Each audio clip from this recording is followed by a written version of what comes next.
जातरू दद्रेवा आकर न केवल धोख आदि लगाते हैं बल्कि वहां अखाड़े रूप में बैठकर गुरु गोरक्षनाथ व उनके शिष्य जहारवीर गोगाजी की जीवनी के किस्से अपनी अपनी भाषा में गाकर सुनाते हैं।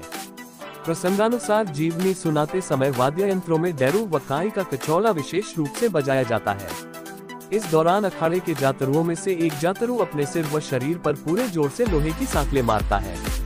मान्यता है कि गोगाजी की संकलाएं आने पर ऐसा किया जाता है। गोरखनाथ जी से संबंधित एक कथा राजस्थान में बहुत प्रचलित है।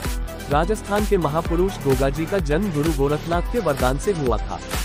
गोगाजी की मां बाछल देवी निसंतान थी। संतान प्राप्ति के सभी यत्न करने के बाद भी संतान सुख नहीं मिला। गुरु गोरखनाथ गोगामेदी के टीले पर तपस्या कर रहे थे। बाछल देवी उनकी शरण में गई तथा गुरु गोरखनाथ ने उन्हें पुत्र प्राप्ति का वरदान दिया और एक गुगल नामक फल प्रसाद के रूप में दिया। प्रसाद खाकर बाछल देवी गर्भवती हो गई और तदुपरांत गोगाजी का जन्म हुआ। गुगल फल के नाम से इनका नाम गोगाजी पड़ा। गोगाजी और तुर्क आक्रांताओं का आपस में युद्ध गोगाजी का अपने मौसेरे भाई अर्जन चौहान व सुरजन चौहान के साथ कुछ जमीन के शासन को लेकर झगड़ा चल रहा था। अर्जन सुरजन इनके विरुद्ध मुसलमानों की फौज चढ़ा लाए। इन आक्रामकों ने इनकी गायों को घेर लिया, जिसके प्रतिरोध में गोगाजी ने युद्ध किया। गोगाजी युद्ध में चपल और सीधा होने के कारण रण क्षेत्र में हर कहीं दिखाई देते थे। उनके इस रण कौशल को देखकर ही महमूद गजनवी ने कहा था कि यह तो जहीरा पीर है, अर्थात साक्षात देवता के समान प्रकट होता है। इसलिए ये जाहर पीर के नाम से भी प्रसिद्ध है। कुछ लोग जाहर पीर का मतलब भगवान नरसिंह के वीर से जोड़ते हैं। राजस्थानी लोक कथा अनुसार ये युद्ध भूमि में अपने 47 पुत्रों तथा 7 भतीजों के साथ वीर गति हुए। उत्तर प्रदेश में भी इन्हें जाहर पीर के नाम से जाना जाता है। मुसलमान इन्हें गोगा पीर कहते हैं।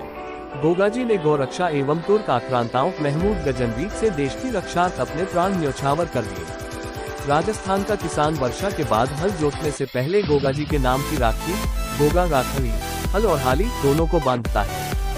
गोगाजी के स्थान केजवी वृक्ष के नीचे होते हैं, जहां मूर्ति एक पत्थर पर सर्प की आकृति अंकित होती है।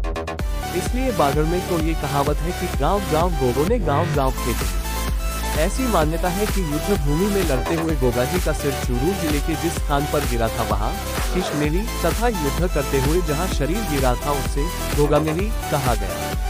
गोगाजी के जन्म स्थल दद्रेवा को शीर्षमेरी तथा समाधि स्थल गोगामेडी भादरा हनुमानगढ़ को गुरमेरी भी कहते हैं। गोगाजी कौन थे संपादित करे। गोगाजी के बारे में कथा है जो कि विभिन्न लोकगीतों और गोगाजी के जागरण में भगत समया द्वारा गाई जाती है। कथानुसार पांडवों में एक पांडव अर्जुन हुए। अर्जुन के पौत्र का नाम परीक्षित था। एक बार राजा परीक्षित के सिर पर कलयुग सवार हो गया। तब राजा ने आखिर के समय वन्य कलयुग के प्रभाव में आकर अपने एक प्रश्न का उत्तर ऋषि शमीक द्वारा परिस्थितिवश न दे पाने के फलस्वरूप ऋषि के गले में मृत सर्प डाल दिया था।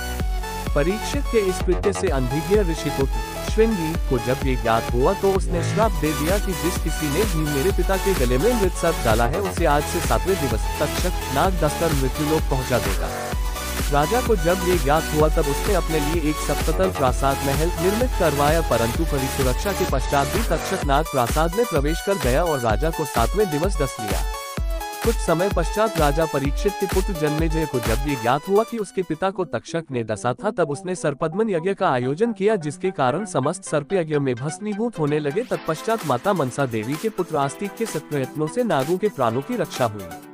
किंवदंती है कि जब राजा जन्मेजय की मृत्यु हुई तब नागों ने जन्मेजय की आत्मा को पाताल लोक में बंदी बना लिया था। कलयुग में जब माता बाछल ने गुरु गोरखनाथ जी की सेवा की तब उनकी सेवा से प्रसन्न होकर गुरु गोरखनाथ जी ने उनको तेजस्वी पुत्र का वरदान देने के लिए पाताल लोक की ओर प्रस्थान किया। वहां से वे राजा जन्मेजय की आत्मा को गूगल में छुपा कर जाने लगे। कहते हैं तब नाग भी उनका पीछा कर रहे थे। जब गोगाजी धरती पर आए तब भी तक्षक नाग ने उनका पीछा नहीं छोड़ा और उनके हाथ से गूगल छीनकर निगल गया। सौभाग्य से वहां एक युवक प्रक्षालन साफ सफाई कार्य कर रहा था। जब उसने देखा कि साधु के हाथ से नाग ने कुछ वस्तु निगल ली है तब उसने नाग पर झाड़ू के डंडे से प्रहार किया, जिसके कारण गूगल तक्षक के मुख से नीचे गिर पड़ी। गुरु गोरखनाथ जी ने गूगल उठाए और उक्त युवक को वरदान दिया कि इस गूगल से उत्पन्न बालक बड़ा ही सिद्ध पुरुष होगा, जिसके भजनों का तुम लोग गायन करोगे। ऐसा कहकर गुरु गोरखनाथ जी अंतर्ध्यान हो गए।